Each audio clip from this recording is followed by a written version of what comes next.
AA Technology Sharing Session. The idea for these sharing sessions came about during the 2023 National AA Technology Workshop. There's a common feeling that our community of technology trusted servants needed more frequent opportunities to get together and share our experience than just once a year. These monthly sessions are an attempt to meet that need. The sessions will always be the last Tuesday of each month at 7 o'clock Eastern Time, 4 o'clock Pacific Time. The one exception is that our December 24th session will be on December 17th instead of the last Tuesday of December to avoid conflicting with New Year's Eve. The topic of today's session is Homegroup.Online. There will be one 45-minute presentation from Aaron B., the founder and administrator of Homegroup.Online. After the presentation, we'll have about 30 minutes for questions and sharing. So as you listen to the presentations, please write down any questions or comments that come to mind so you won't forget them. We'll finish at 8:30 Eastern, 5:30 Pacific. And these sharing sessions in the format are an experiment, so please provide your feedback at the end. There will be a survey link, and that'll go in the chat. And for these sharing sessions to evolve into a long-term sustainable service project, we need your help. Please consider signing up to chair a technology sharing session, and this involves picking the topic and arranging the presenters. The steering committee will gladly help you with that if needed, and then you'll do what I'm doing now, pretty much read the format and facilitate. And while you're welcome to sign up to chair a month as an individual, feel free also to take it on as an area or as a group of trusted servants. If you're available to chair a session or interested in serving on our steering committee, please reach out to techsharingsessions@gmail.com. And all of that's in the chat again. There may be links and other information put in the chat throughout the session today, so you don't have to worry about trying to collect all that information, and you can just listen and follow along. Everything is going to be available in the Google Doc that's going to be in the chat right there, the September 24th session links. Also, lastly, please consider these sharing sessions as a learning group. Very few of us here are experts in technology. We're just AA members that made ourselves available to help with our local service entities. And because of that, we now have some experience to share. So with that in mind, let's get to today's topic. Our presenter today is Aaron. Aaron B. is a former home group treasurer who, after talking about the challenges of traditional banking with a bunch of other home group treasurers at the 2016 Regional Forum in Hawaii, decided to create a fintech tool to solve those challenges. And at this point, I'll turn it over to Aaron. Well, thank you, Laura. I appreciate that introduction. And thank you to the committee and the rest of the TIA forum. My name is Aaron, and I am an alcoholic. My sobriety date is November 26th of 2009. Super happy that everyone is here, and I'm going to share my experience, strength, and hope, and my unique journey to create an online financial clearinghouse for 12-step groups. My story about recovery isn't very different than most other members. My service commitment as the treasurer of my home group years ago was just like the hundreds that I've spoken to since. My initiation into group treasury at my home group was using my social security number to manage the group's money. And I thought this couldn't be, right? I asked other meetings that I went to how they managed their treasury, and the answer that I got was pretty much the same every time. I would get this big eye roll, and they would say, we used our treasurer to manage the bank account. And I asked them if they used the treasurer's social security number, and they said yes.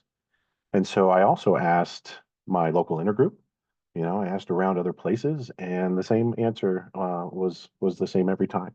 They said that's just how it's been done all the years that we've been around. And I didn't push back too hard to my home group.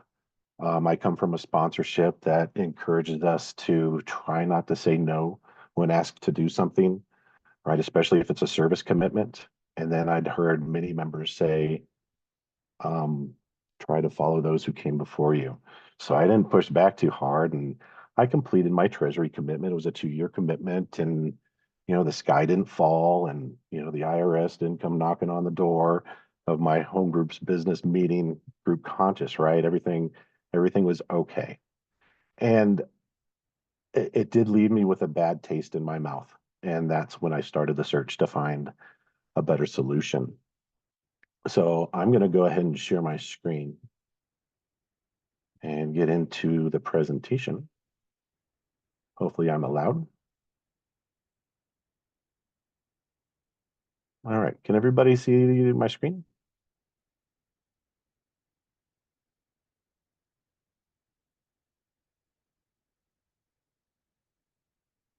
All right, I got a thumbs up there. So is that after my term as treasurer, I served in various general service roles for 10 years, GSR, DCM, DCMC treasury positions, and chairperson roles. I was the chair at various committees at the area level, and I was blessed to be able to travel around the country to regional forums and area assemblies that Laura mentioned. Um, when I went to these, the hallway conversation that I'd have as I'd meet members from around the country was the typical question I was asking in those days: how does your treasury manage its money? And I would get that big eye roll again, and they would say that, we put in our treasurer's name and social security number, and nobody had a good solution for that. And so I went back to my home group with this challenge, and we began creating what would become Home Group Online. And the solution was for our single home group. We quickly realized that the scalability of the online service, and we knew it should be available to any group that wanted it. So when the second group signed up, Home Group Online Central Office popped into existence. And so that's what I'm going to show you today and how it works. So this is an overview of what we'll be discussing. We'll go through the structure of the central office, the nonprofit, and the relationship with GSO and other program offices. We'll highlight the ways group members can easily contribute using all major payment apps. You'll see the group treasurer can easily manage the treasury through one login, packed full of conveniences. Home Group Online eliminates the need for any other account.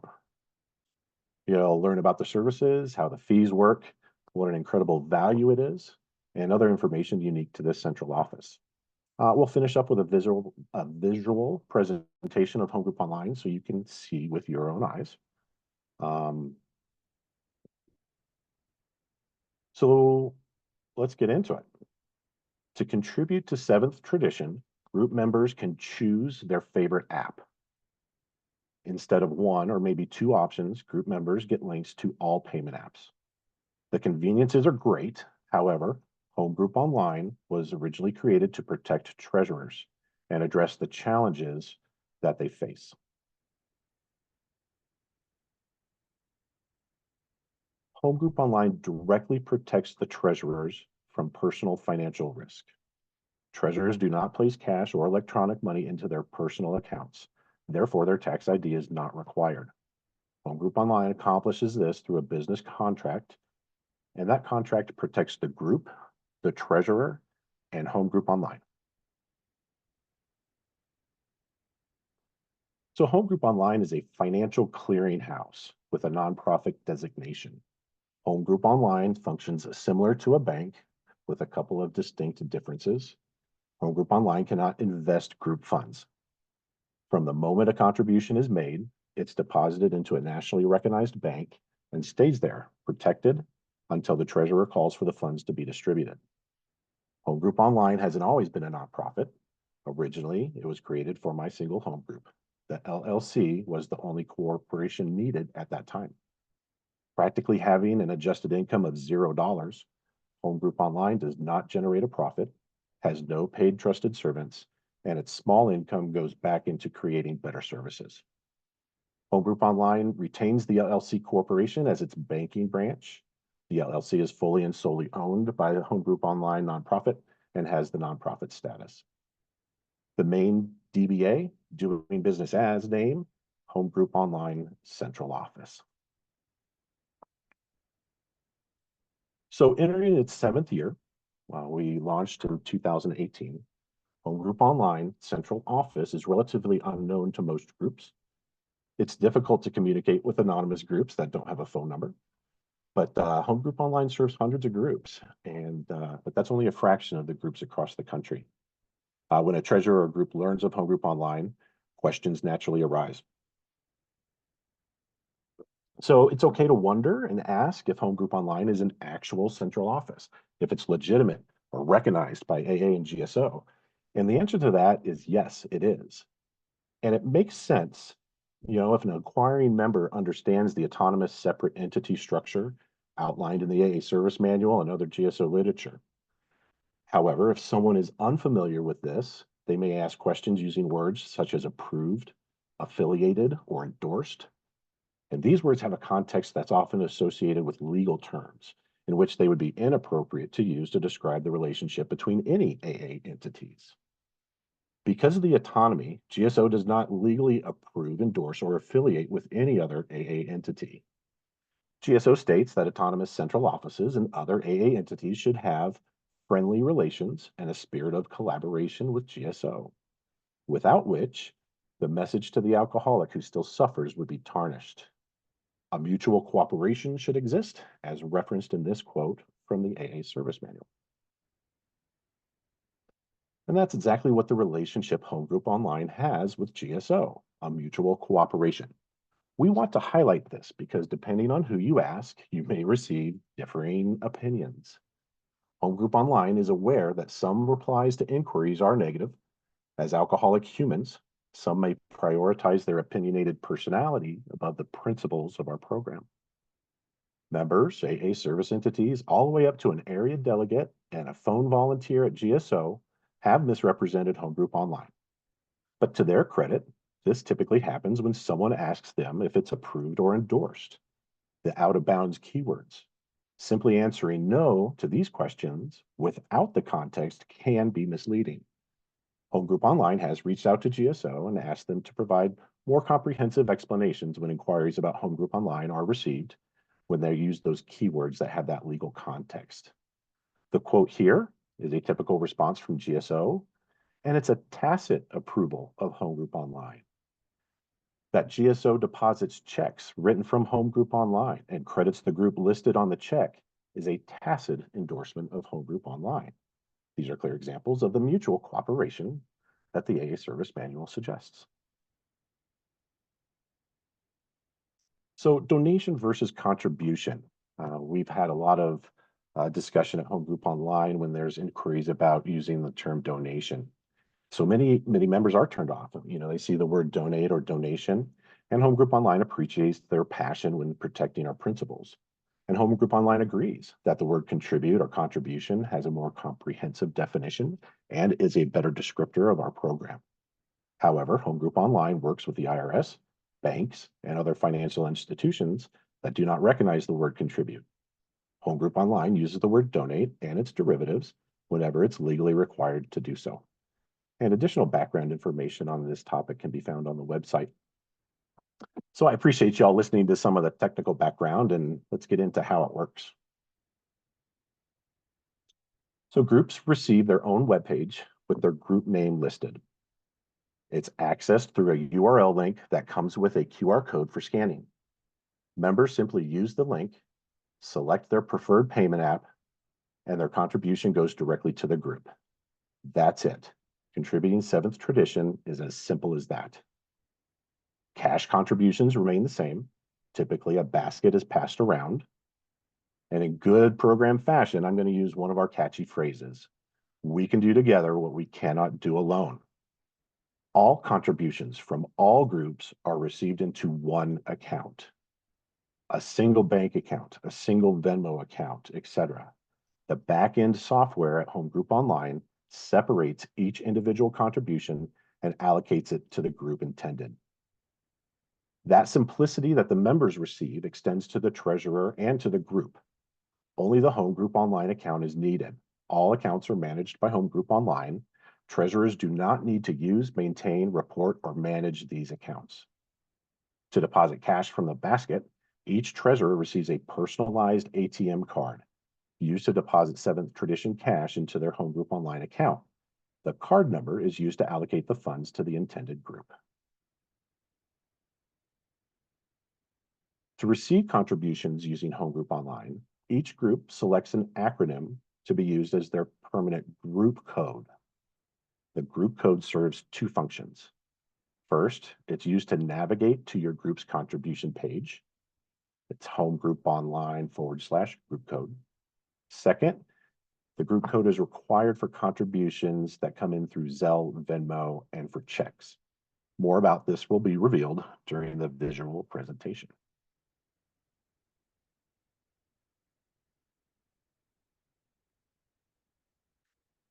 This just highlights some of the benefits that Homegroup.Online provides. Currently maintaining multiple separate accounts for banks and payment sources, using social security numbers, having to put all those reports together. And then just about the time the treasurer gets used to the system, they rotate out, and then the whole question asks of the next treasurer, oh, we're using my social security number. It's like Groundhog Day.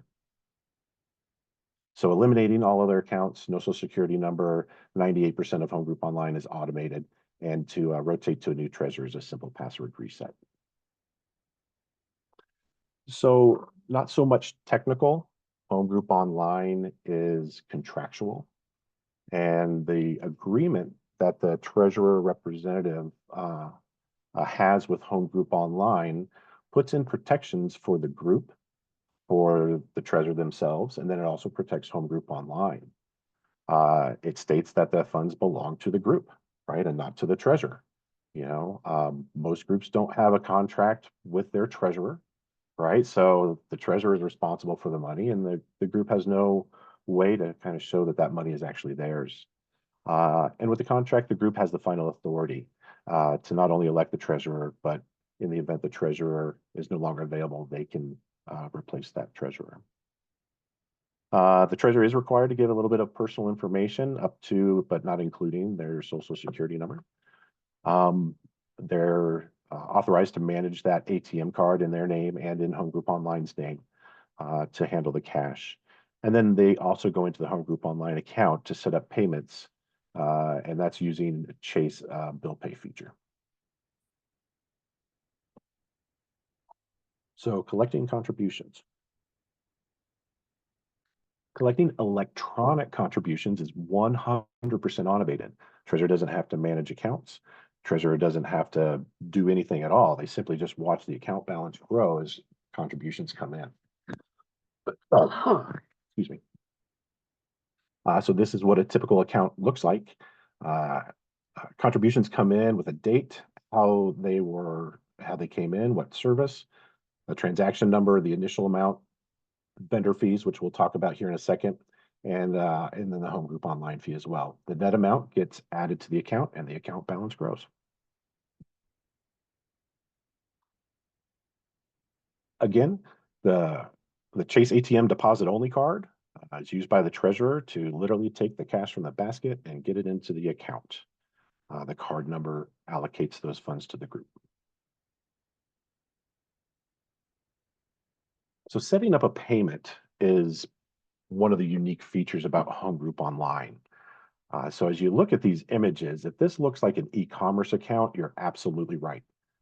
If you've ever used Amazon, the Jungle website, you can use Homegroup.Online. So if you consider placing an order, selecting an item and placing an order, that is actually setting up a check. So if you select distribute to GSO, you go to the GSO's payment page, you put in the amount to distribute, add it to your cart, and you check out. It'll deduct that amount from your balance. What that does is that tells Chase Bank to set up a check to go to, in this case, GSO. It'll mail it to that address in the amount that you designate. And all checks have the group and the group service number listed at the very top in big bold letters. So your group is the one that gets the credit for the check.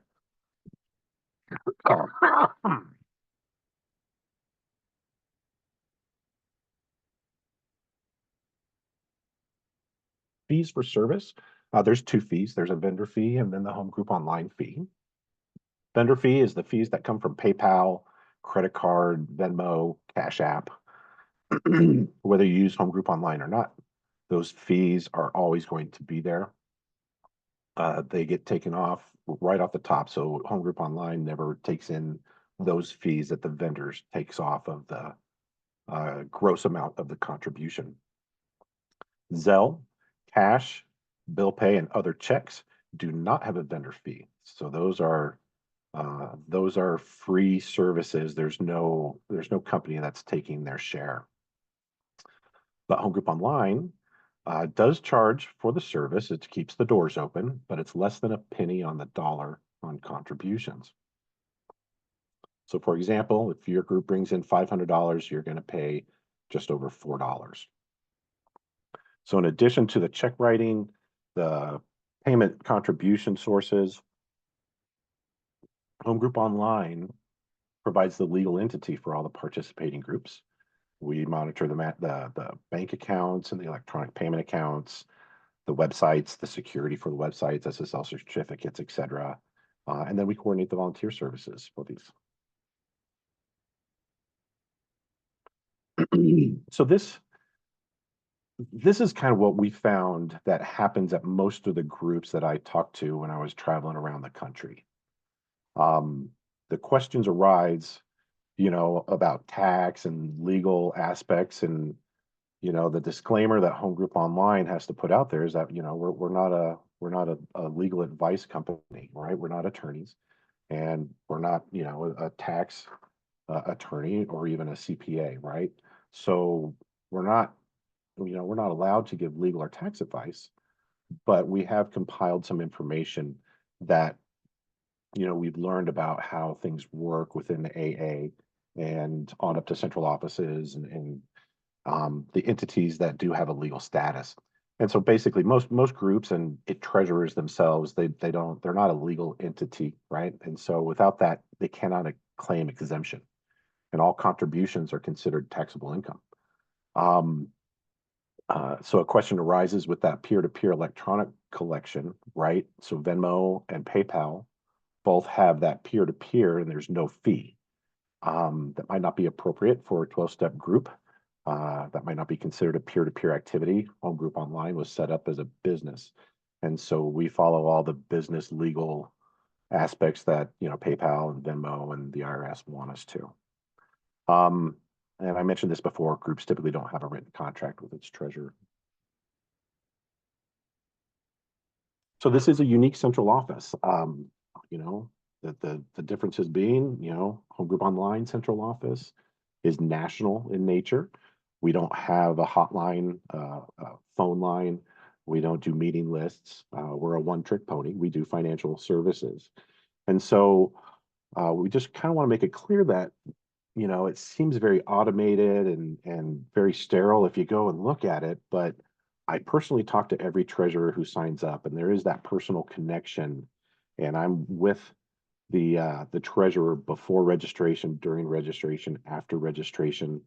That personal connection with this type of a company is unique, and we're not claiming perfection.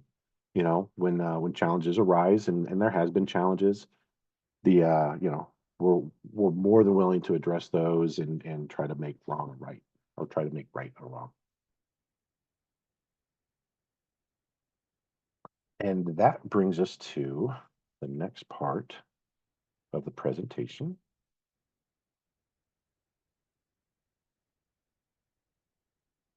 All right. Hopefully everyone's still with me. And I'm just going to kind of jump into, real quickly. It won't take long because it is an easy service. This is our homepage here. You might recognize that. Scrolling down that homepage, it talks about what we just talked about, how members are able to contribute either through the link or the QR code that goes to the link. For virtual meetings, displaying the QR code on screen for about 30 seconds during the preamble so members can contribute. And then in-person meetings can laminate this QR code and attach it to the basket and zip tie that QR code to the basket. So if you're anything like me and you don't carry cash, you can still contribute. And then, of course, the card for the treasurer.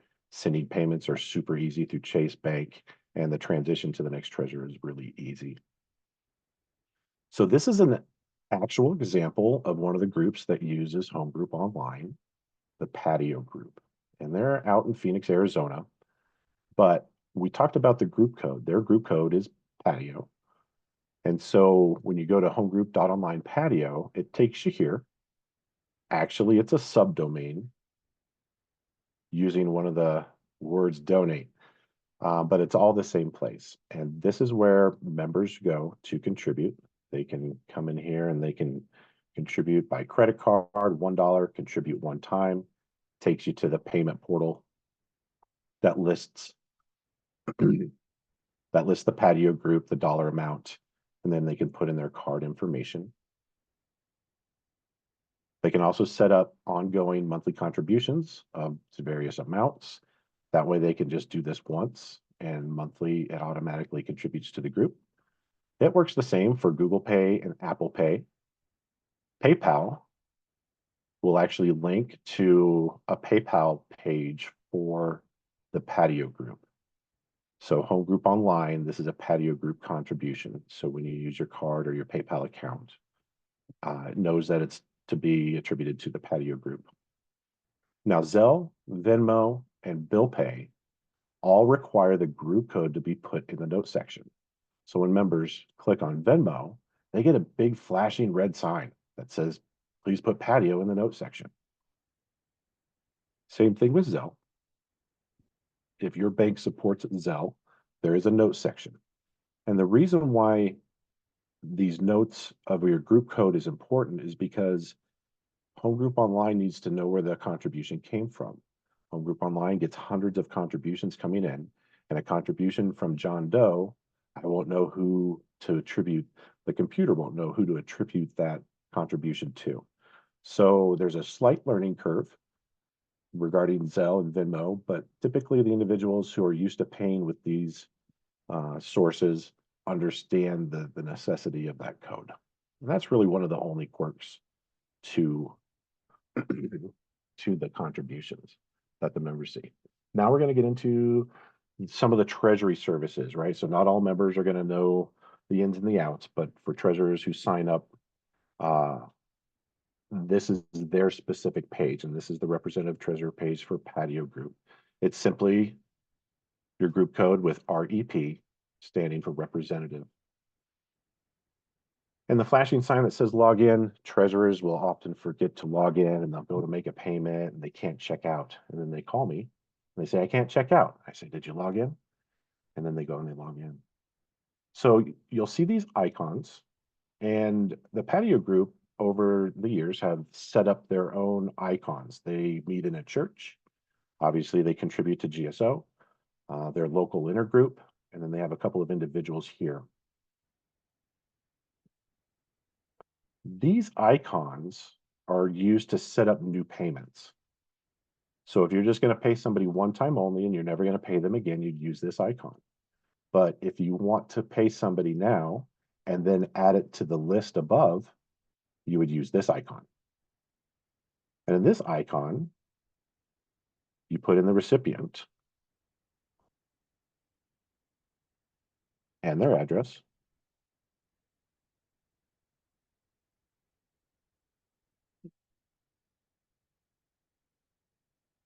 Nope, that's not it.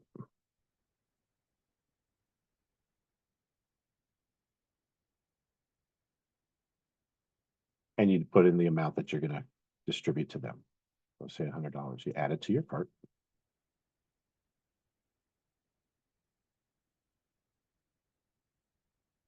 And it's telling me I need to be logged in. So logging in is done at the account page for the treasurer's account. So when I log in, what's it want? Bicycles.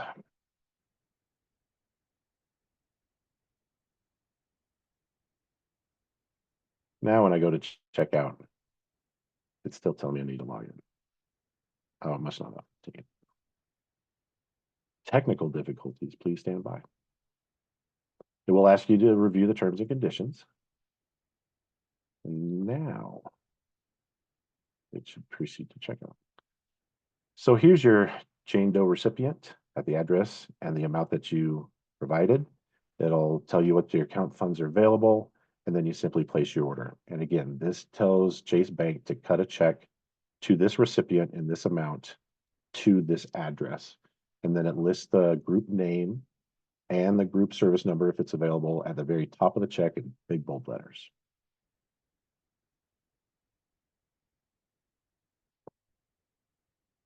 When you do that, when you use that icon to pay like we just did, the next time you come into your treasurer page, that icon will be here. So Jane Doe, we'll use Terry B as the example. It won't say Jane Doe, it'll say Jane D, and it'll say address on file because we don't publish any last names or addresses. But next time you come in, you don't have to put in Jane Doe. You don't have to put in the address. All you have to do is put in the amount, add to cart, and check out. Hopefully this is making sense and you're writing down questions if you have them. The addresses for businesses are on here. So again, you don't even have to write out the check or do a bill pay check. You just kind of put in the amount, add it to your card, and those payments will be set up for a check. And that, I'm coming up a little bit short on time, but it is kind of a simple service. And I want to thank you for your time and maybe turn it back over to the moderator, Laura, and answer some questions. Great, thank you so much. It's a great presentation. So we're going to move into questions and sharing. If you've got a question on the topic or would like to share your own experience on the topic, please raise your virtual hand under reactions. And we ask everyone to keep your share to 3 minutes or less. If your share does reach 3 minutes, I'll give you a gentle reminder to wrap up. And let's see. Great. Looks like we got a bunch of questions. So we'll go to Josh to start. Hey, I'm Josh. I'm an alcoholic. Thank you so much for your presentation. It was very clear. I imagine that groups typically want to share their donation link with their members, in a Zoom, maybe by putting it in the chat, maybe in the room by printing the QR code. If groups wanted to add their donation link to, let's say, their meeting listing on the intergroup website or in the meeting guide app, would you see a problem with that? I don't see a problem with that. And thanks for the question, Josh. I appreciate you. What we do ask is that the URL be used, the Homegroup.Online URL, right? Taking links from these payment sources is not appropriate. So what happens, and it really is concerned about Venmo and Zelle, where there's the group code that needs to go into the notes section. Right. So what typically happens, and so John will say to Mac, "Hey Mac, did you know we can contribute through Venmo?" And they're like, "Oh, really?" He said, "Yeah, just go to Homegroup.Online at Homegroup.Online on Venmo." And then they'll neglect to tell them about the group code. And so we get contributions from Venmo that are missing a group code, or they'll put in like a coffee cup emoji or, the prayer hands or something other than the group code. And then we won't know who that contribution came from. We do message everyone back on Venmo saying, "Hey, we need to know the group code." Anything over $20, we'll just refund back to them.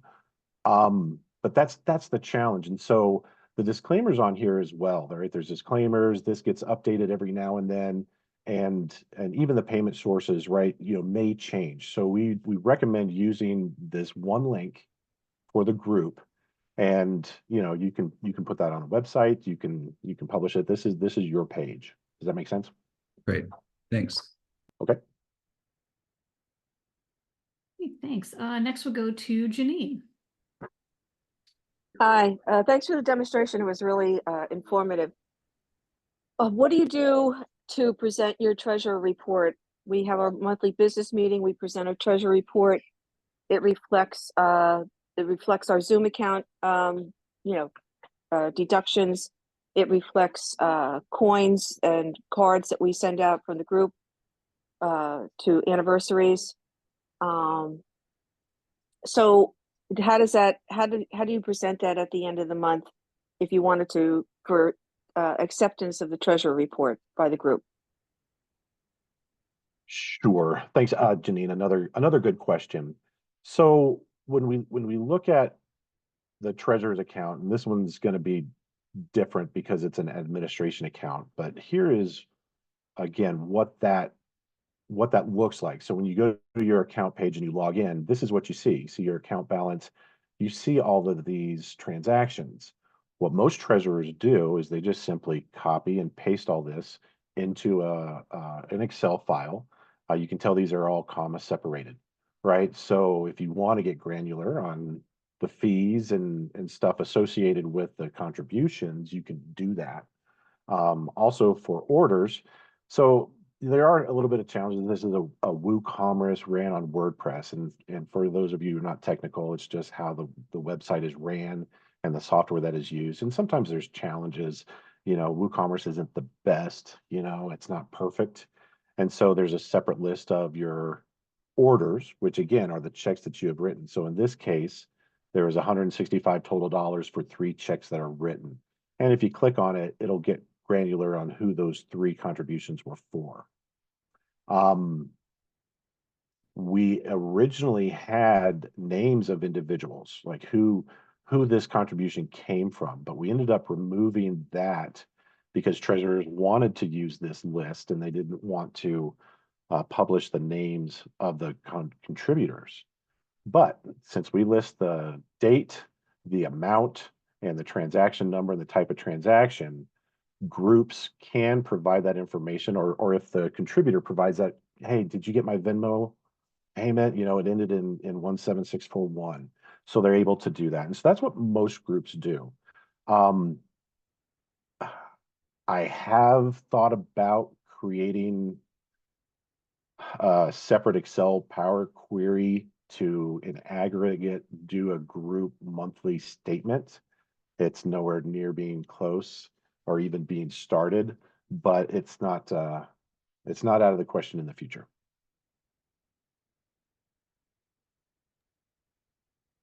I think next we've got Sean. Yes, I have 2 questions. One is actually kind of a follow-up to that last bit, and forgive me if I missed something while my sponsee was texting me. Is that list that we just saw with the transaction details, is that exportable via a CSV, or so that we can, present that, or would it only be printable as a PDF of the web page? Sean, again, good question. There is no export available, and believe it or not, this WooCommerce service doesn't even have an exportable one for me. Okay. Right. So, not saying that it can't be done. So as the contributions come in aggregate, right? I get CSV files from the banks, from PayPal, from Venmo, from all the vendors. I get CSVs, and it goes into a Excel Power Query to aggregate that into something that I can upload to the website. Gotcha. So it's not out of the question, if it's a deal breaker, again, I make all kinds of concessions for the treasurers that I serve. Love to automate that at some point. It's just not available right now. Okay, cool, awesome. I was just curious. Then the actual question that I raised my hand for was, in your example, you had the check to Terry B, during your demo, and address on file. Yes. What is the mechanism, or is there a mechanism for confirming that the address to which that check will be sent?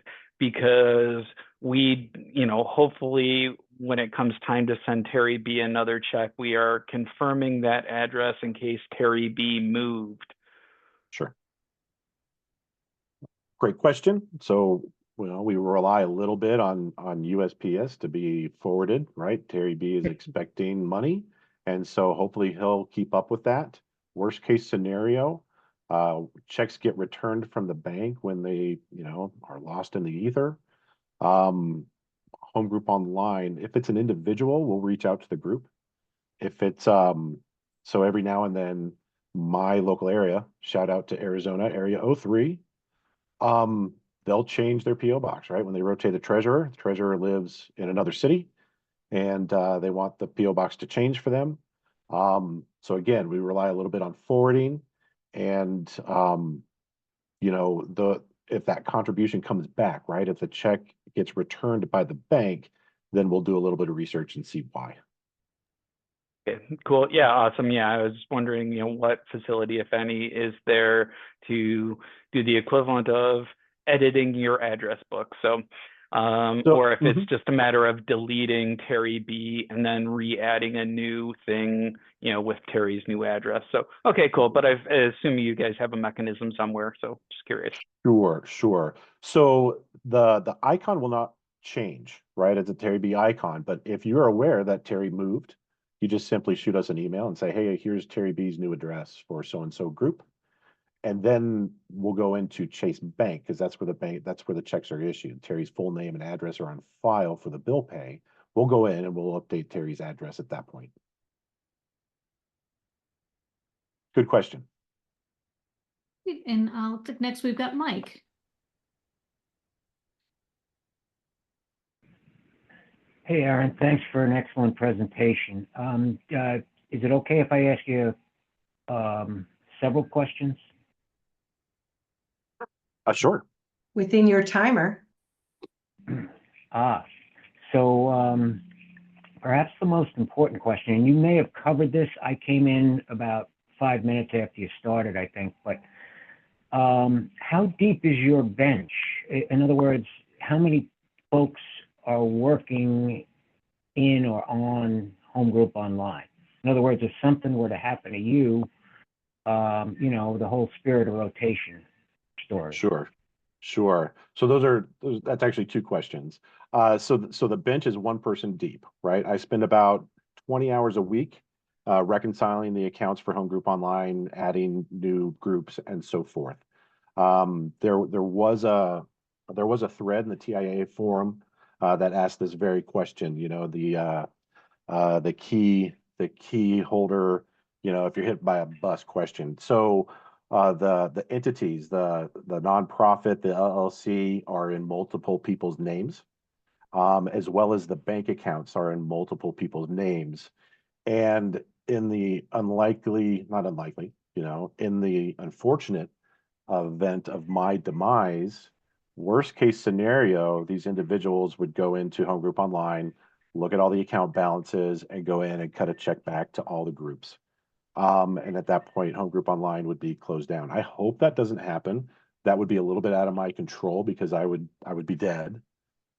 Ideally, somebody else would pick up the torch and Home Group Online would carry on. And I think now that I'm involved in the TIA forum and there's so many questions and so much interest, I don't think it'd be too hard to find some. I already have a AA guy, CPA, a guy who did nonprofits for his whole career. So there's lots of advice and help and so forth. And hopefully the torch will be picked up and carried on. Worst case scenario, all the groups get a check cut back to them. Okay, and yeah, and that's that may, I mean, this is just my opinion for whatever little that might be worth, but that might require some thought because, obviously, in AA we have the whole spirit of rotation and the reason for it, as you mentioned, is because something could happen to me if I'm the treasurer and, I could walk out the door or anything could happen. And so that would be an important consideration, at least from my limited perspective. Other questions are, do you think that Home Group Online would be more applicable in an intergroup central office or area district kind of a setting than a home groups setting? And the reason that I ask that is because my guess is that most home groups, including my own, they would be highly reluctant to engage in this, and largely because, you know, as we all know, I think everybody who's on this meeting anyway, you know, AA has kind of a backward view. You know, they're looking backward more than they're looking forward in general. So how do you feel about that? I'm not sure if I understood a question there 100%. Okay, basically the question is, would this be more applicable in an intergroup central office area district kind of a setting than a group setting? Because groups may not be geared up to take this on. So groups are perfectly well equipped to take this on. It's a simple registration process, takes about a day to set up, and Bob's your uncle. I have had discussions with intergroups and districts and in an area regarding this service for them. It's a very, very different animal. Individual contributions to a group is easy. Once you have group contributions to a district, let's say, or an intergroup, the amounts are a lot higher, so we'd have to reconsider lowering the fee. How do we report that? The neat thing about Homegroup.Online is that it is automated because we know where the contributions come in. I'm not going through, you know, 100 contributions a day and moving things around and reporting it, right? It's automated. Gets a little bit more challenging, but I do have a couple districts who have agreed to be kind of like a test bed on what that would look like. And because if we do it for intergroups, and GSO service offices, it would likely be no fee. And but it is a different animal, and so we are kind of researching that and you know, rolling that around to see if that could even be viable. But you know, as far as, you know, treasurers and groups using Homegroup.Online, there's a little tiny bit of a learning curve, but other than that, it's pretty automated and pretty simple. All right, thank you, sir. I know there are other folks who have questions. I think this is a great idea, and you know, you know, as I said, I think there are some things that need to be worked through, but you know, Rome wasn't made in a day. So you know, I think you're onto something here, Aaron, and thank you for your service. You're very welcome. Thank you for your questions. Feel free to reach out to me at hello@homegroup.online. I'd love to hear more of your thoughts and see what challenges are going through your mind. Thank you, sir. Next, we've got Iva P. Hi. Is this service available in Canada? Hi, Iva. Good question. So yes and no. So contributions come into Homegroup.Online from all over the world. We get contributions from Germany, from Australia, from America Samoa, a lot from Canada. Funny quick story is there's a group out there, virtual only, called When We Retire at Night. And they were one of the first groups to sign up, and it ended up going international. It's a big group, and there's a big following out in Great Britain. So we get a lot of contributions coming from Great Britain. But the irony is it's like 6 in the morning when we retire at night. They log into When We Retire at Night at 6 o'clock in the morning, and there's a big following out there. So the Canada situation, I would love to connect with somebody who lives in Canada who would be willing to do kind of what I did and a couple buddies of mine and create the entities, right? The legal structure, the tax structure, the contracts for Canada. The challenge is sending, it's hard to send a check to Canada, right? You got conversion rates. You know, it's not always easy to cash a check from another country. And that's kind of where the crux is. So if I can find that unique person who is a service junkie like myself in Canada who wants to you know, have a, you know, Homegroup.Online Canada, that would be great. Okay, the other question I have is when I saw the statement, I saw a deduction for a $10 payment and it was deducted $9.62. To me, that doesn't quite make sense because when I pay a vendor for $10, they want $10. Yes. So this, again, I don't have a live account that I can access. So this is actually a snapshot of one of the administrative accounts. And what this was another group. So this is the group AV for You. This is a vision for you.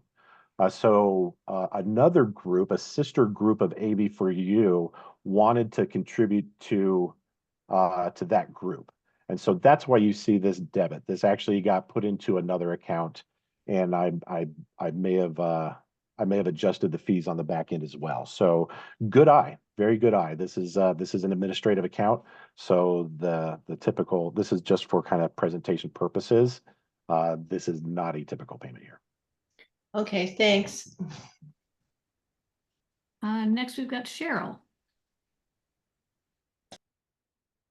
Hi, I'm Cheryl, and thanks. This is a really good presentation, and I can see a real need for it.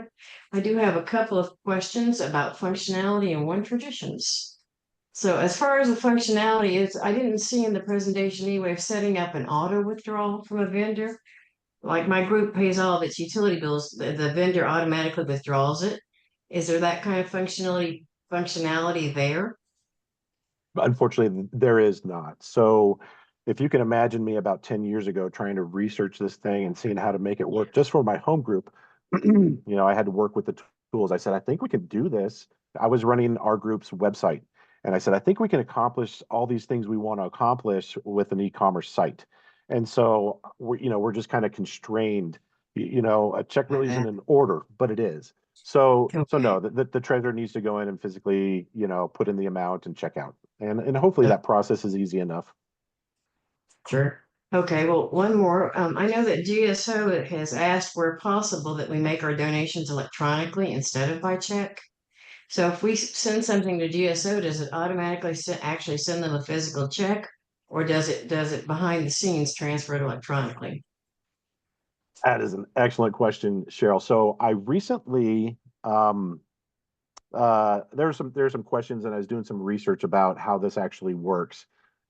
And not 100% of the time, but apparently 99% of the time, the check that is sent in the mail, set up by the group, has the group name at the top of the check. And if they have a service number, it's at the top of the check, and it gets mailed, and they open it up, and they, maybe click with their camera and deposit it remotely.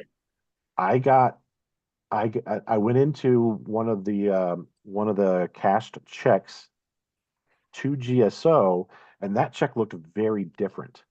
It still had all the information on it, but it was just a little bit different. And then I realized that it was actually deposited the very next day after it was issued. So I think, don't know for sure, but I think GSO may have a relationship with Chase Bank, that when Chase Bank bill pay sees a check to the General Service Board at that address, that's a direct deposit type situation. I'm not 100% sure on that. I did think about, doing, trying to automate the electronic, payment service, but with the fees involved, just haven't gone down that road yet. Well, I do one final thing here if I have time. And this is a concern about, I heard somebody talking about posting the QR code online. And I know my group, when we get checks from individuals we cannot identify, we return them because of the tradition of being self-supporting within our own fellowship. And my concern about that is I don't even know if it's a question, just a concern that we have no way of verifying people making these presentations are actually AA members. And that's just a concern. I don't think it's a question. Sure. I can speak to that a little bit. So, Homegroup.Online receives a lot of checks. If somebody puts a check in the basket, the treasurer can use the ATM card to deposit the check in the ATM. We get very few of those. But Homegroup.Online also provides its PO box, so we do get a lot of checks from the PO box, right? And again, those checks come with the group code on it, right? So in the event that there's no group, and I don't think there's ever been one that hasn't had a group code, we just simply wouldn't deposit the check, right? So if it clearly says your group on the check, It's the same question that kind of GSO has in a bigger sense. And I don't want to go too deep into it because I'm very unfamiliar with it, but electronic contributions or even check contributions, right? There's no way for an intergroup to know, right, the question that you ask. There's no way for an area to know the question you ask or GSO themselves, right? So it is a good question. I just don't think there's an answer out there for it. Okay, thanks. Looks like our next question is from Lois. Hey, Aaron, great presentation. I really enjoyed it. Got me thinking. I like these creative ideas. I was gonna ask about rotation, but you already answered that question. So the only thing I will tell you is that as a user experience professional, some of that flashing reminders on the Venmo contribution, right? I'm not sure. Yeah, go ahead and click on that. That from an accessibility standpoint, that may or may not work, right? For people with low vision or people with cognitive impairment. So there might be another way to draw attention to that. Just that would just be Lois's user experience feedback, and I will pass it on to other people. Thank you, Thanks. Lois. Thank you, Lois. Yeah, I hadn't accessibility issues really hadn't popped on my radar until I joined TIAA, and so keeping up with it a little bit. I would love to receive some information from you if you have some best practices or ideas. Please, hello@homegroup.online would be great. Spirit of rotation has come up a couple times, so I'll speak to that a little bit too.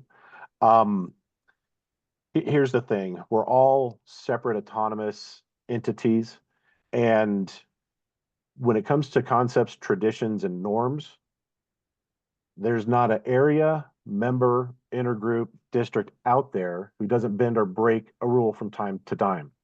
Whether it's the DCM in a rural area who's been the DCM for 20 years, because if he didn't run for it perpetually, the doors would close. So our program allows us to write a decision. You also see this example with web servants, right? An area web servant who's been in the role for 15, 20 years is done so because the voting constituents put him there. So whereas something like the spirit of rotation, a very significant norm in our program, when that particular area or when that particular district or whatever AA entity it is, when they vote that in for themselves, it technically makes a wrong a right for them. And when it's viewed by some other AA entity or from above or, from a busy bee, they're going to say, well, you're doing it wrong. But technically they're doing it right because they made the decisions for themselves. So I could talk about this all day. Just want to give my 2 cents on spirit of rotation. This is a financial clearinghouse, right? We're dealing with a lot of money and a lot of people's money. Having too many, I'm actually a chef by trade. I was a professional chef for 30 years. I've cooked for celebrities and dignitaries, and too many hands in the pot, too many people in the kitchen can definitely, as we all know, my home group voted in a 3-minute timer bell, and then people came the next meeting and voted it out. Next month the others came back and they voted it back in, and it's been going on for years. The groups that support Homegroup.Online, they don't want to even consider something like that happening. If that makes sense. Looks like next we've got Sean. Hi, Sean S. Doing my double dip because I got back in line after my last question. Okay, so I have to admit the hairs on the back of my neck went up a little bit at the mention of basically all of these monies being commingled in a single Chase account. And the concern was basically are steps taken to make sure that that account stays below the FDIC maximum coverage rate for bank accounts, or does a second account get opened in that case? And all of this is predicated on the failure of a fintech called Yotta a couple of years ago, YOTTA, where something similar was set up where basically people's accounts were commingled, and it doesn't sound like their record keeping, and it was scaled much larger with hundreds of accounts across hundreds of different FDIC insured banks, and their record keeping fell apart. Sounds like your record keeping is better. Congratulations. I'm happy, but I do have that concern about, like, hey, how are things handled in that? That's a great question, Sean. I appreciate you double dipping to ask that. So I'm not familiar with YOTTA or the case that you just mentioned. What I can tell you is Homegroup.Online is contractual. So donations to Homegroup.Online are within the Homegroup.Online umbrella. It's the contractual arrangement that says that this money isn't Homegroup.Online's. It's this group's money managed by this treasurer. So contractually is how that mechanism works. And the CPA simply just calls it a pass-through, if that makes sense. And I don't know if that answers your question. But again, I'd love an offline conversation to go through those details. Good. And I'll put a link to the case study that I had that I listened to just about a month ago in the link, just for your information. Perfect. Okay, next we've got Lou.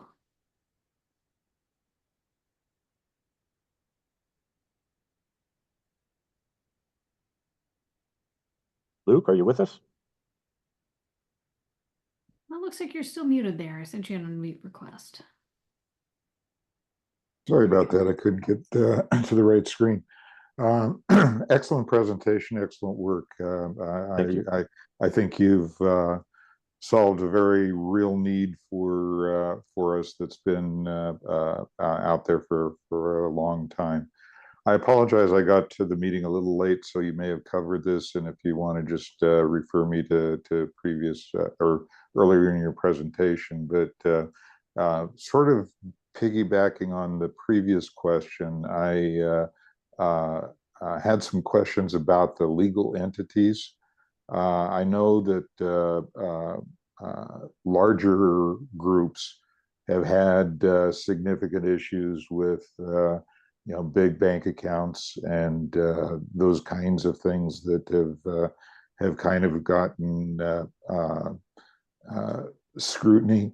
Excuse me. As you know, the rules are quite different from Colorado to Mississippi and New York, and so I was just wondering, what is the legal structure of Homegroup.Online, and how do you deal with the agglomeration of what will be even across a lot of medium-sized groups, a pretty significant financial? And if you feel free, I'm just curious about how large your accounts have become in the time that you've been around. So, thanks.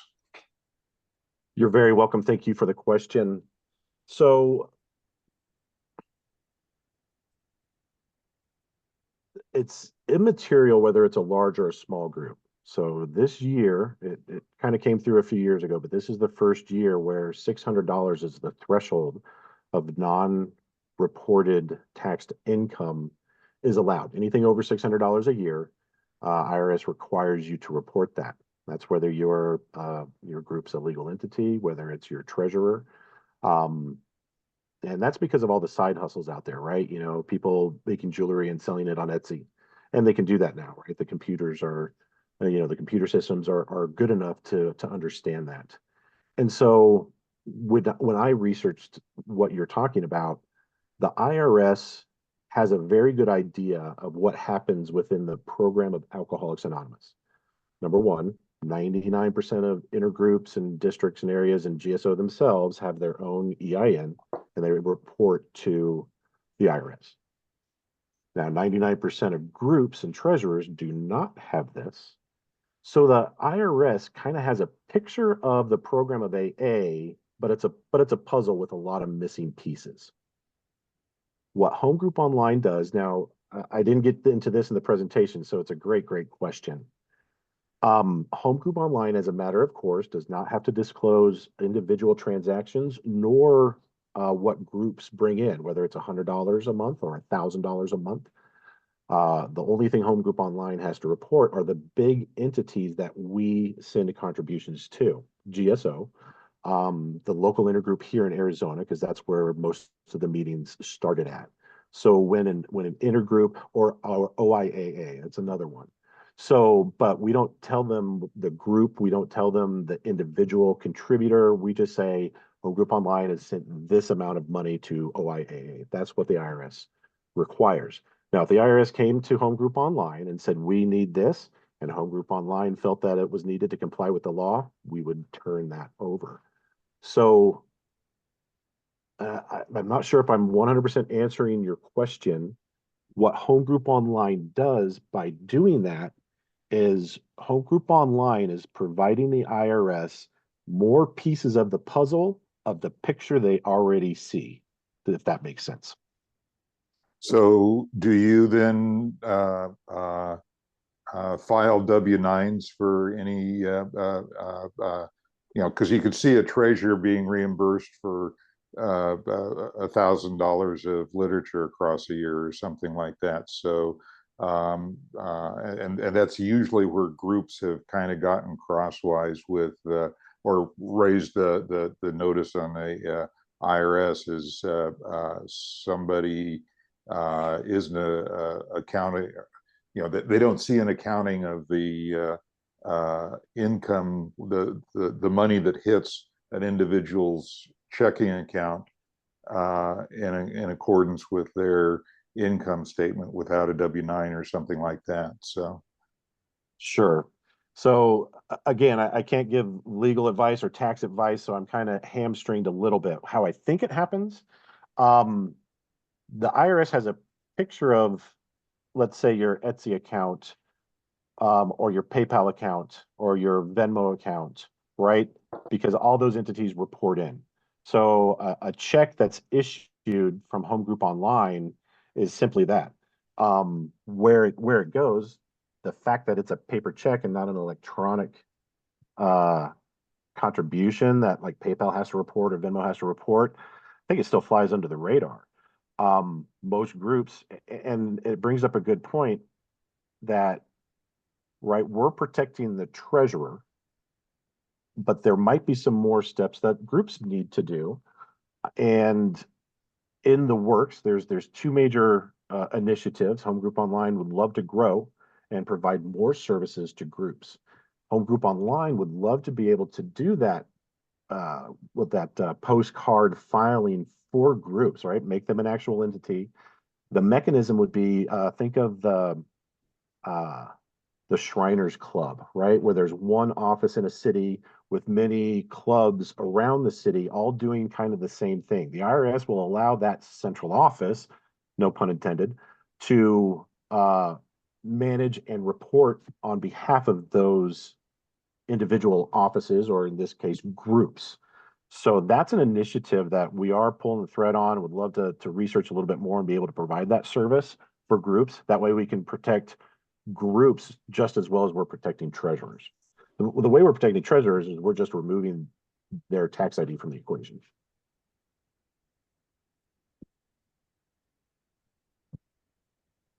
Let's see, next we've got Jim. Hey, that was a great presentation. I appreciate what you did there. The question, a bunch of people brought up web servants or webmasters, and the challenge is, a lot of the vendors require debit cards, credit cards, PayPal, or your ACH information. In this situation, I assume that we cannot use or any of those. Can we either get money to one of those methods or pull money using that last method? Not as a matter of course. So again, I work closely with all the treasurers, and special cases are made sometimes. As a matter of course, and from a functionality standpoint, that may become viable in the future. Again, opening, conceiving and starting Homegroup.Online as a company was done on a shoestring and as automated as possible. So when you start doing advanced things like making electronic payments, that involves a human being, right? Not a bill pay. So unfortunately, or fortunately, right? Unfortunately, it's not as a matter of course. Fortunately, I Homegroup.Online will make exceptions, on case by case basis.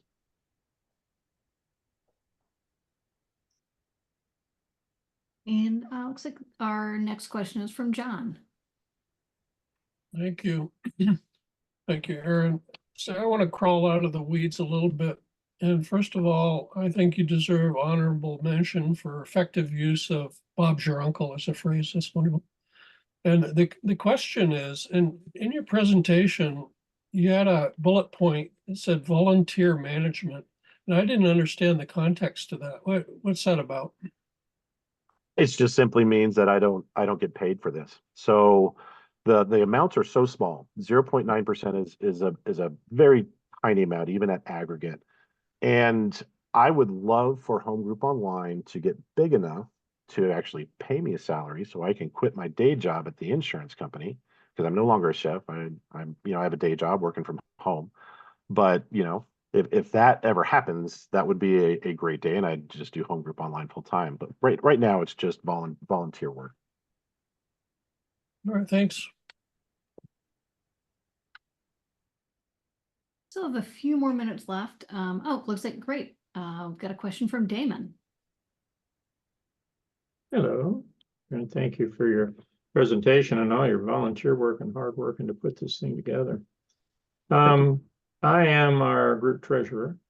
We do have an EIN number. We're using paypal.me to do our group contributions. I think we've donated this year around $3,000 to the GSO, to Atlanta Intergroup, and to Area 16. Where would I get pointed to in terms of, does it look like this year they've made a change so that because we've collected more than $600, we're looking at being required to file? And where can I find out more information about that? Not that you would give any advice, just where might I find some more information on that? Right. If I were to provide my opinion, if your EIN isn't, I would go to the IRS with that EIN and ask to become a nonprofit. I think we are a nonprofit under that EIN, so that's part of the reason we have it. Does that still require we file, even though we're nonprofit? I can't answer that. It could very well be no, right? If you don't meet a threshold. I think.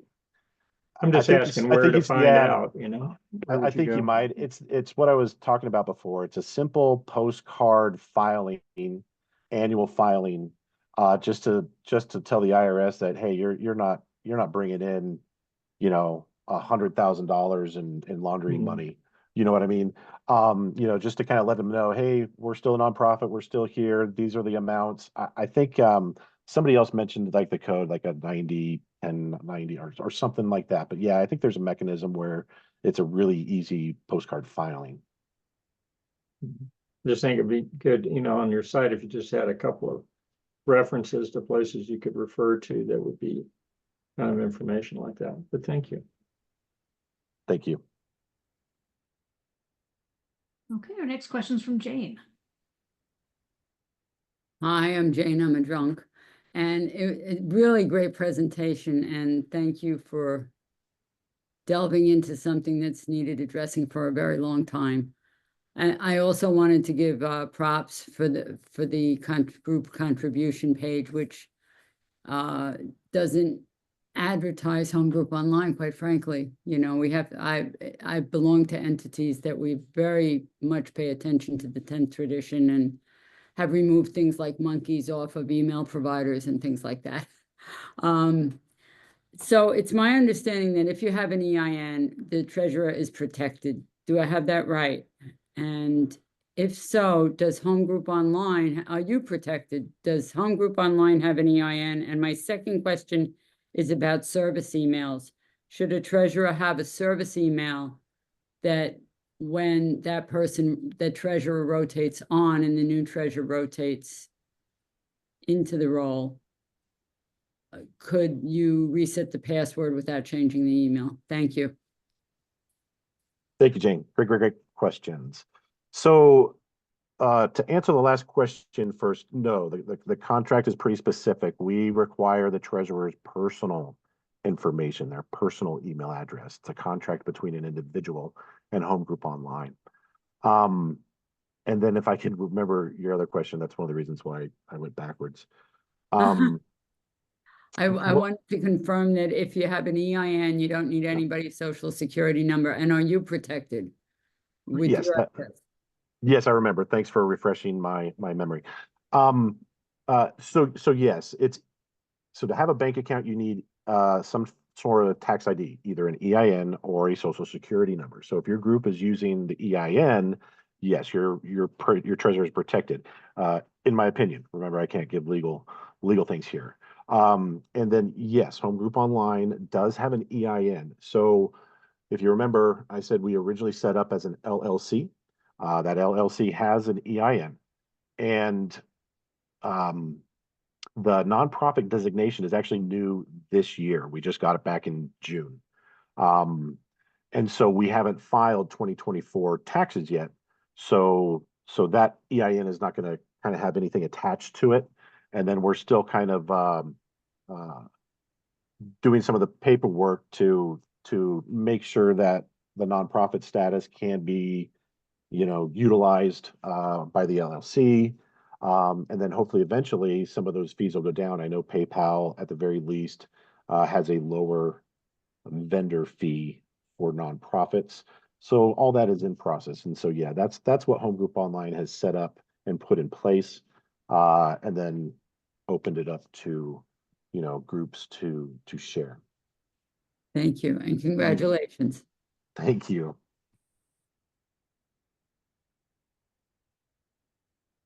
Great, we still have a few minutes left. If anyone has any further questions or comments, we can wait just a minute before we start closing up here. I see Jim had a hand up. Yeah. Oh, go ahead. I was just I've been kind of researching choice of entity because this whole, rotation thing is very problematic for webmasters.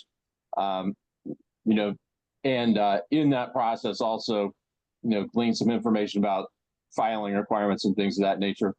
So I think the two things I would just comment for people's benefit, if you go to either ChatGPT or Google, it'll point you to the IRS pages that tell you the threshold between the 990 postcard filing versus the full 990 filing.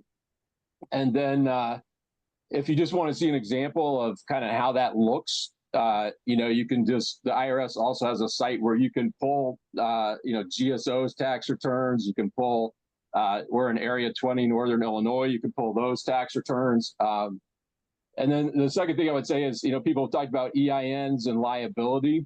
I would be kind of careful there because really liability stems from the entity, and you can have an EIN as a partnership or as a sole proprietorship, which means that there is no separate legal entity. So, as you've described, LLCs are a separate entity. Every state, I think, has a not-for-profit corporation statute. And so most 501c3s, and I'm sure you are as well, you're incorporated under your state law, or in your case, you're an LLC, but that's really where the entity is derived from, and that's where the liability attaches, in my understanding. Yeah, I would agree with you, Jim. An EIN, and was it, I forget the nice lady who mentioned the EIN. An EIN is, yeah, in that case that Jim said, will be attached to somebody's social security number, right? one of the home group members that have been around for a long time and was willing to do that, that's more than likely how that EIN got filed. So a lot of the time EINs will just be, an extension of the person who set it up and using their social security number. Area 20, Northern Illinois, my wife and I are actually getting ready to move up to Chicago. So, Jim, maybe you and I can have some lunch and hit a meeting.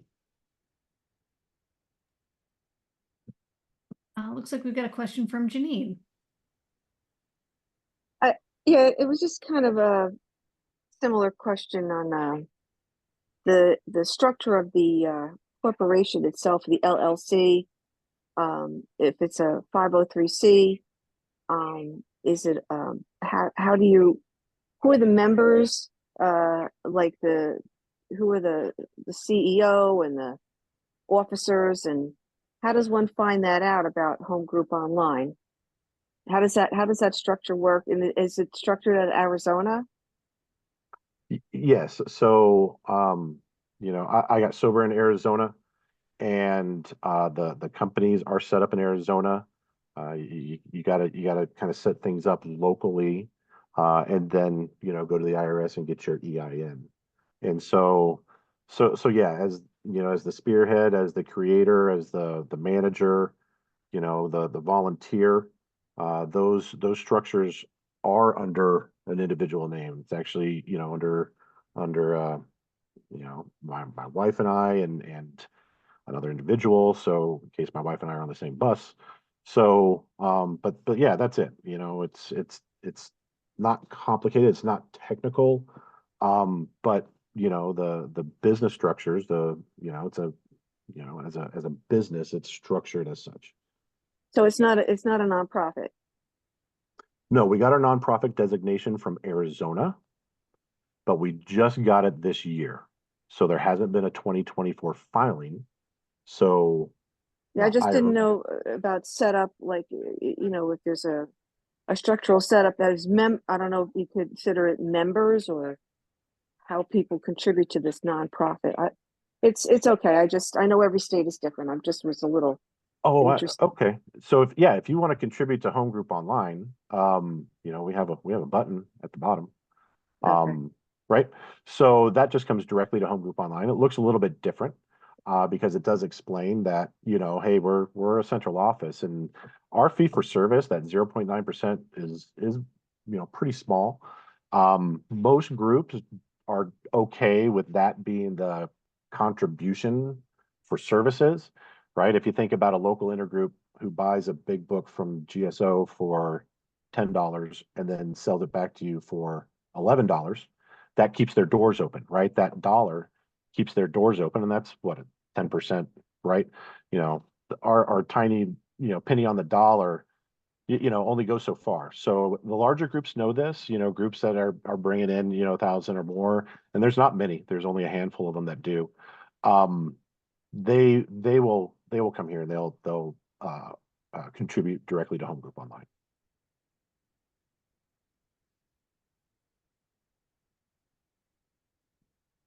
Okay, we've got time for maybe one more if anyone's got any other questions or comments.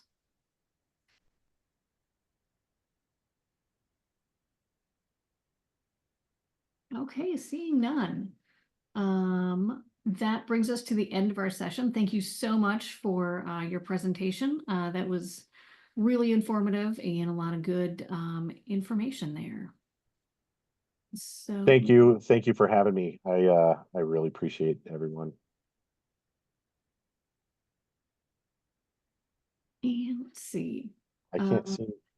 I can't seem to stop sharing my screen.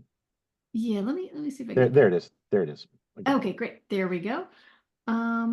See, so if you have further questions or ideas you want to discuss with the AA technology community, please continue this discussion at the Technology and AA Forum. That is TIAA-forum.org. And that'll also be in the chat there. You're also all invited to spend another whole weekend learning about and discussing how to best use technology for AA service by attending the 2025 National AA Technology Workshop. Location and date to be determined. That's at naatw.org. And I know I saw a bunch of you there a couple weeks ago, and it's a great time. So hope to see everyone next year. Before we close, we've got a couple closing announcements about these sessions. As I mentioned prior to the presentation, we're a learning group with varying levels of technology experience from beginners to experts. And because we're a learning group, that means all of you are eligible to present at future tech sharing sessions on topics that you've learned something about in your journey of service. So if you haven't already, please fill out the topic survey that's in the chat. And let us know what topics you'd like to learn more about and what topics you'd be available to present on. Just got chat dropped there. And also please fill out the feedback form for today's session, also in the chat. And we're pasting a link to the tech sharing sessions archives where you can find all the recordings of past sessions, as well as all the links and supporting resources. And the recording of today's session will be added to the archives, emailed out, and posted on the TIAA forum when it's ready, usually within a week. If you'd like to be added to the tech sharing sessions email distribution list, and in that case, you'll get a reminder the week before each session and be sent the link to the recording the day after each session, please email techsharingsessions@gmail.com, also in the chat. And thank you all so much for making this a wonderful tech sharing session. And our next